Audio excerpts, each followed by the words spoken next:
How can you recognize intelligence? What traits do you use to identify if someone is really smart?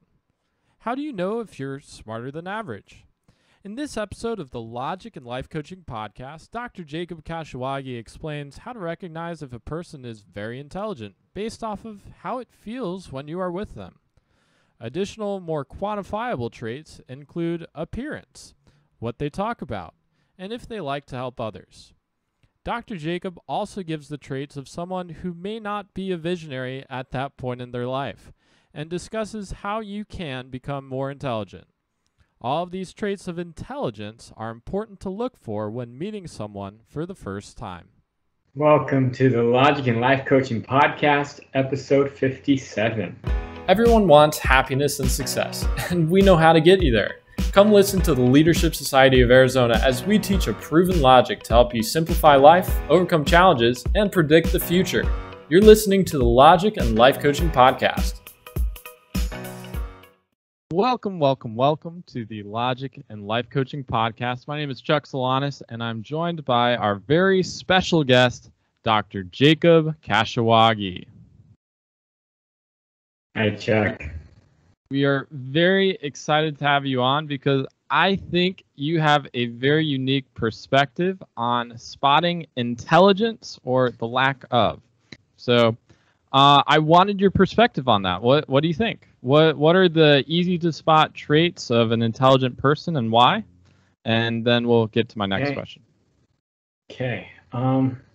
If you're asking me what's the easiest characteristic to spot an intelligent person, it seems that intelligent people have a certain feel about them. And the feel is what gives it away, I think, the easiest and the quickest. Because, someone could be having a bad day. So, there's things like intelligent people or understanding people are happy. So, oftentimes, you will find, people who smile a lot, people who are very optimistic, people who you look at them and it looks like they're enjoying life. Those people are usually the most understanding, but they could be having a bad day, right? So, you could have caught them on the most stressful day of their entire life, and everyone goes through it. So, they might be frowning that day. But one of the things is usually people with a great understanding that they have a certain feel about it. Everything in life has a certain feel about it. There's some people that you meet and they get this creepy feel, or there's some people you meet and you get this feel like you can't trust them. I don't know if you've ever been around someone like that or felt that around someone. Well, this doesn't really sound like really quantitative. This is more like a subjective sort of thing, right? It's subjective to the point where you have to know what it is, right? So, for example, there's a definite feel of people who understand. Maybe the better way to put it is, when you're around someone with a good presence or someone who is very important. They have a certain feel about them. When they walk into the room, you notice them. Right? They don't have to say anything. They don't have to do anything. They just have a feel about them. When you're around them, they have a feel about them. And yeah, some people might not be able to feel that because they don't know what it feels like, or maybe they're way off from it and it's not what they like. But there's a definite feel about people. And everyone has a certain feel. And the more you recognize this in life, the quicker it comes. And the more accurate you are with it. A lot of characteristics, you can't necessarily, it's very hard to tell. Someone could be having a really good day, somebody could be having a really bad day. But one of the things that nobody can change is a feel about them. There's a certain feel about everything in life. For example, when you watch a scary movies have a certain feel to it. Different types of music have certain feels to it. And these are things that people can't change, whether they're having a good day or a bad day, whether they know you or they don't know you. these feels don't change with people. And when you learn to recognize how different people feel, those are things that really no one can hide. No one can try to act a different way. It's easy to maybe learn to act a certain way that you are not and fool someone. But it's very hard to change your feel of who you are and how much you understand. Now, this is not an easy thing to do. So most people might not be able to tell the different feels of people, right? Unless it's extreme. You definitely know when you're around someone who's really, really creepy. You definitely feel when you're around someone who's really, really important and they have an aura about them that, hey, they know what's going on. But in between, it might be a little bit more difficult for most people to feel, okay, what type of person is this off their feel? But there definitely is a feel for everything in life, and if you learn to understand the differences in it, then that's the easiest way to identify someone who's really understanding. Now, some people are able to do it better than others. Some people, they have to try to develop it. Some people, even if they try to develop it, they don't understand the feel. Some people listening to podcasts, they might be like, well, I don't know what he's talking about. But there are some people who definitely know everybody does have a different type of feel.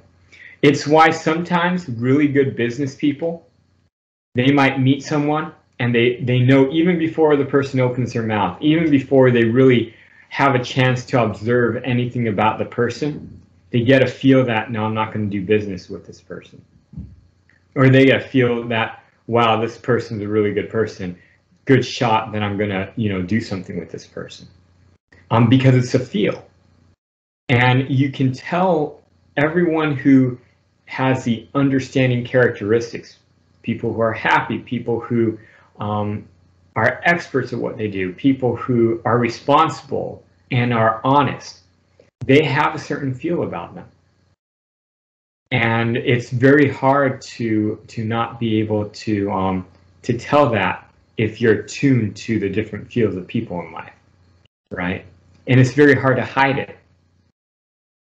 It's not something that wearing different clothes will allow you to hide it. When I think of this, though, I'm trying to talk about some of the main traits that are in the Kashiwagi solution model. That you say a more intelligent person has these traits, a less intelligent person has these traits. Obviously, you can create your own ways of quantifying that, or you can go off of this feel thing. I'm not as good at tuning into feels of people. I like to know the traits, and then I can create my own quantifiable metrics to measure each of those things.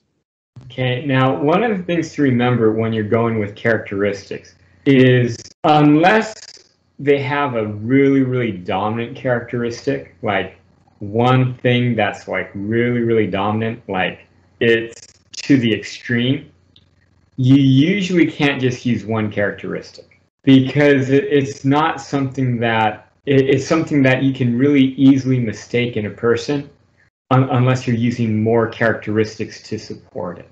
So for example, people who are intelligent, usually they take good care of the things that they have. So oftentimes you've heard successful people say, well, I look at their shoes. And why are they looking at their shoes? Because it's something that most people don't think about and take care of very much. It's their shoes. They walk on it. But when you look at someone's shoes and it's polished and it's really nice and they've taken really good care of it, well, there's only certain people that's going to take really good care of their shoes like that. Of course, you can get someone who's really busy and it just so happens that one day they didn't polish their shoes and it looks really bad, right? And then you'll say, oh, well, this person is not very visionary, when in reality they could be very visionary, right? It's just one characteristic of it. Now, if I see someone and they have really polished shoes and it looks really nice and very well taken care of. And I know they didn't just go out and buy a new pair of shoes. Well, that one characteristic is pretty extreme. Not many people have meticulous shoes. I take it to the bank that that person is probably pretty understanding. And because that person has shown extraordinary care for their shoes. And it takes a certain type of personality to do that. It takes a certain type of understanding to do that. So when we talk about characteristics, you have to remember, usually one is not going to do it unless it's really extreme. Usually you have to put multiple things together. So for example, if someone's organized, responsible, understanding, their clothes is not going to be really, really fancy, but it's not going to be all crumpled up either. I'm looking for someone who has just a decent set of clothes on, well taken care of, looks good on them, but doesn't make them stand out too much, right? I'm looking for someone who, you know, has combed hair, someone who looks well groomed. I'm looking for someone who, it looks like they didn't just roll out of bed, right? It looks like they actually got dressed for the day and whatnot. Usually those people, yes, they're a lot more intelligent than people who, they're like, their clothes is either one, really, really fancy and they just got all these like frivolous things on them and whatnot, or someone who just rolled out of bed and their clothes is all crumpled or something like that. Does that make sense? Okay. So appearances really matter in determining this. Appearance is one characteristic that you can look at. When somebody, they just look like they look really professional, simple, but well taken care of, well groomed, usually those people are more intelligent, right?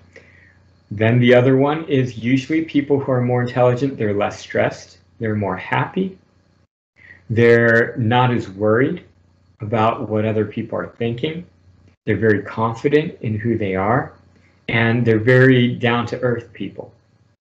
So when I talk to someone and I see they're always smiling, I talk to someone and their responses are very down-to-earth, very natural, that they're very sincere in what they do.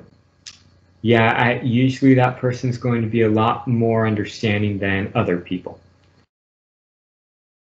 So I'm looking at appearance. I'm looking at their personality.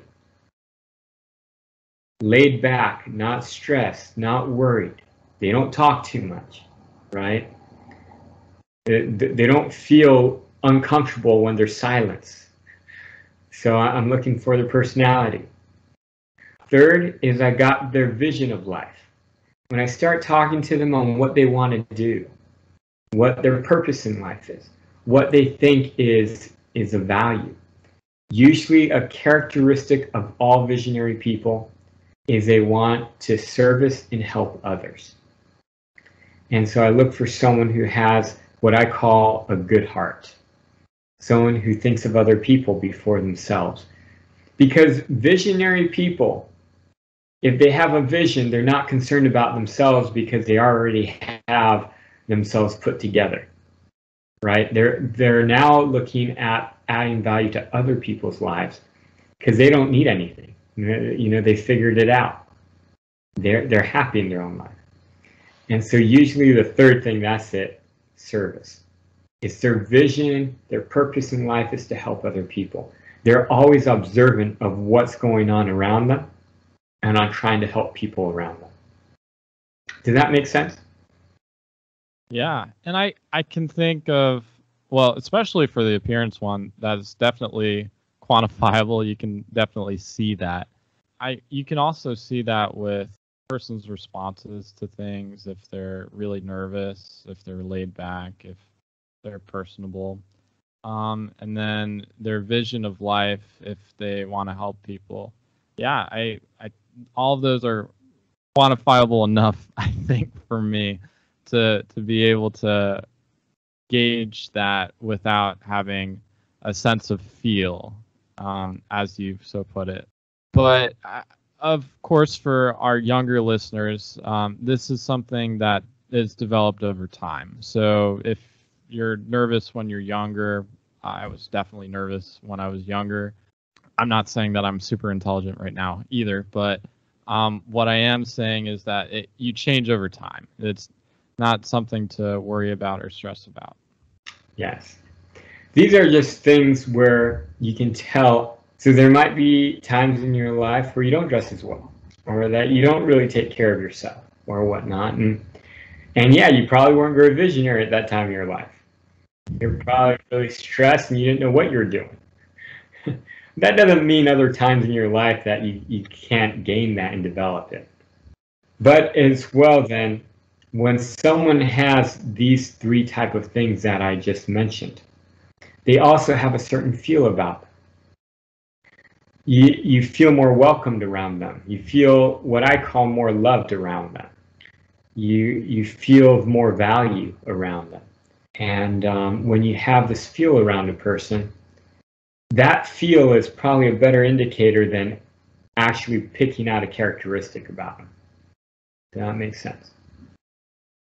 Well, because it's probably the summation of all the different traits that you just mentioned.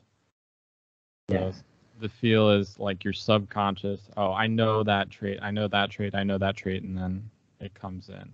I was going to ask you what are the easy to spot traits of a not so intelligent person, as well, but that could get you in hot water. So it's up to you.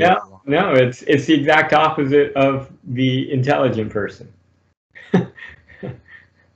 Okay. So they're stressed all the time. They're like constantly worried about life. They're thinking that not as happy. Not really. When you talk to them, they don't see the happy parts of life. They're always complaining. And when you ask them about, what they want, it's not necessarily about helping people, but it's more about themselves, right? More about, I want more money for myself, or I want to do this for myself, or I want to do this. And it's nothing bad. It's not a bad thing. It's just some people at certain times of their life, they don't know what they're doing. So they have to figure that out. And there's characteristics that come with someone who's not quite sure of what's going on, right? And those are, you think more about yourself because you don't know what's going on, right? If you do know what's going on and you have your life put together, then you don't think about yourself as much. But when you don't have it put together, you definitely have to think more about yourself. So I'm not saying this is a bad thing. It's an indicator when someone doesn't understand or someone's not observing what's going on. So you're saying that this can be a stage in life, but if it's a continual stage in life, then you obviously you see that person in that stage, they're not changing too quickly. But it basically means that they haven't figured out life enough, or they haven't had enough needs met in their own lives in order to start thinking of others and start thinking of the future, or for example. You got it. And everything's relative, remember. So I might be going through a tough time in my life and I have to think more about myself. But compared to maybe another person, I actually might not be that bad off. I might not be thinking about myself as much as maybe the person next door to me who's like going through all this stuff, right? So one of the things you need to remember is as you look at these characteristics, it's all relative, meaning it depends on who you're comparing them with. So if you're comparing them with the average population person, that might be different than if I'm comparing myself maybe with my dad, who is 30 years older than me. He's been highly successful, been through a lot more than I have, and is a lot more at peace, calmer with life, has a lot more expertise than I do, right? Being 30 years younger than him. Does this make sense? Yeah, that all makes sense. And so what my mom normally tells me is fake it till you make it. So if you want to fake it to be a more intelligent person, more understanding person. So eventually that just becomes part of your nature. Give like a quick summary of the things that you would want to do. Well, technically, you can't fake becoming a more intelligent person. The only way you can become a more intelligent person is by understanding more and getting more information that you can use. But if you do want to be that type of person, here are a couple of things. One, you start small and change something. So changing is a talent. And as you change quicker and you're able to do it easier, change brings more understanding and intelligence, right? So pick something in your life, one thing, something small, and change it every day or every week or whatever you can do. So it could be as simple as, Matt, washing your clothes, folding your clothes, or maybe cleaning your desk off. The second thing, if you want to understand more, is find people who are more understanding. As you find people who are more understanding and you learn to be with them and whatnot, you'll know if you can learn more because you'll feel more comfortable around them. And as you are comfortable around them, you'll see what they do, and you'll naturally start to do things differently. So that's a good way to do it. Third is to have a mentor. Having a mentor is always going to help you. Always going to point things out that you didn't know. But those are the three things I think become more understanding that you can do. All right. So you can't really fake intelligence. Unfortunately, sorry, you cannot do that. Yeah. Okay, well. To add on to that, so like, for example, intelligent people, they take care of their clothes, right? But taking care of your clothes is a result of intelligence. Taking care of your clothes does not make you intelligent. That's why identifying characteristics is not as accurate in identifying intelligence, because someone could be saying, oh, you know what, I'm just going to get really nice clothes and wear that, and then I'll be intelligent. It doesn't work like that. Because you can only do that for so long. And so for a time you might fool people, but eventually your habits and how you operate will catch up with you, and you'll stop taking care of your clothes as well. You'll start doing different things, wearing different things, and you can't keep it up. But when you change and you understand and you gain the intelligence, the result of that are all of these different characteristics. Does that make sense? Well, it makes sense, but it also, if, say, for example, you're feeling less intelligent and you do make this change, right? Then you're actually following the first step towards trying to become a more intelligent person, which is trying, So I don't think it's a bad thing to take care of your things or to take care of your clothes or to have clothes that look nice. You just, maybe you'll falter a little bit and then you get better at it. And if you're making these changes for the purpose of development, trying to improve yourself, it's good steps. Whatever you do and change and whatnot is great. But if you're doing it because you think, if I just act this way, then I'll be more intelligent, eventually it's going to wear off. Eventually it's going to get too tiring. Does that make sense? So I agree with you in terms of when you do different things for the purpose of improving, trying to be better, that's a good thing. But if it's like a get-rich-quick scheme, where I'm going to do this so I can also be intelligent, well, that's not necessarily going to work like that. It takes a little while. It takes constant effort, improvement, and change. And that's really what's going to get you there. All right. Well, hey, thank you so much for answering my questions. And I've got a lot to think about when I'm meeting someone for the first time. So it'll help me to better identify that and understand who I'm talking with. So I appreciate the time. Thank you so much. Thank you, listeners, for listening and viewers for watching. Have a great rest of your day.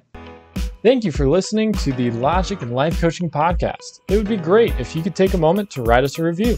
For any questions, comments, or topics that you would like to have addressed on the show, email the team at leadaz.org. To learn more about the Leadership Society of Arizona, visit us at leadaz.org.